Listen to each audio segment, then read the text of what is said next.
Does within the Albanian government, do the law enforcement and the court agencies refer any of their known victims to your organization? Yes, that's how it works. That's how the girls get to the shelter many times, is because when they have been repatriated, the cases are known to them. Not all the girls are willing to proceed with a court with with an accusation. They still feel in danger, and they've been through so much trauma already that sometimes it's hard to convince the girls to want to move forward with legal action. They're scared, but we have gotten convictions, but yes, we work totally, the shelter and the judicial system and the police officers. I mean, there's lots of communication going on there, and they all work together.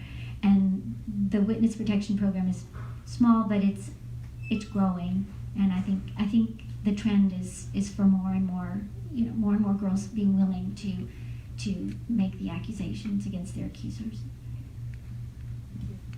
You have another question?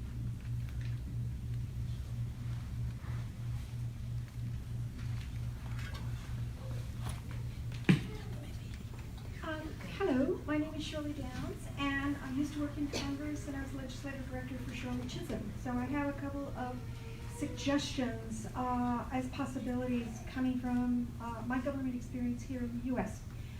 Number one, in terms of trafficking laws, here in the U.S., there are several organizations such as the National Governance Association, the National League of Cities, the National Association of Counties.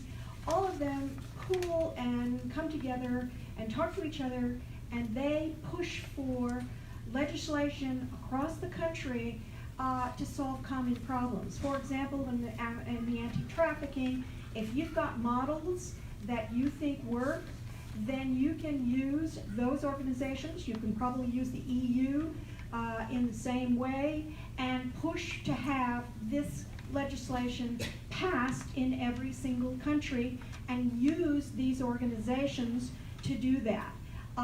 There are also, you've got the Hague, you can use that and that kind of support, and a lot of refugee organizations are very familiar with this phenomenon, and so that you could work with a coalition of those people and bring them together and draft this legislation and push for that.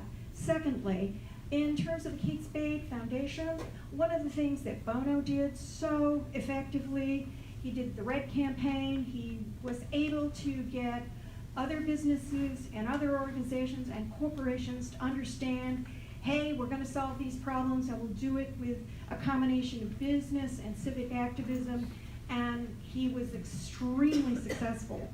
And he pulled people together. You have power by working in an industry that is sensitive to this issue. I encourage you to have other people in the fast food industry to adopt this and work on it. Also, we now have the Me Too movement, which has clearly stated that they think that this is important to them. These are women who have a high profile. They can also do this, and these women can raise money. They can have great big concerts. They can raise your profile in social media. They can raise money, and they can say, hi, let's do this. And also the King's Trust and Meghan, I think Meghan Markle would be interested. Thank you. Thanks. Do we have another question? I know we're running a little over time. There's one more question. Yes. I had a question.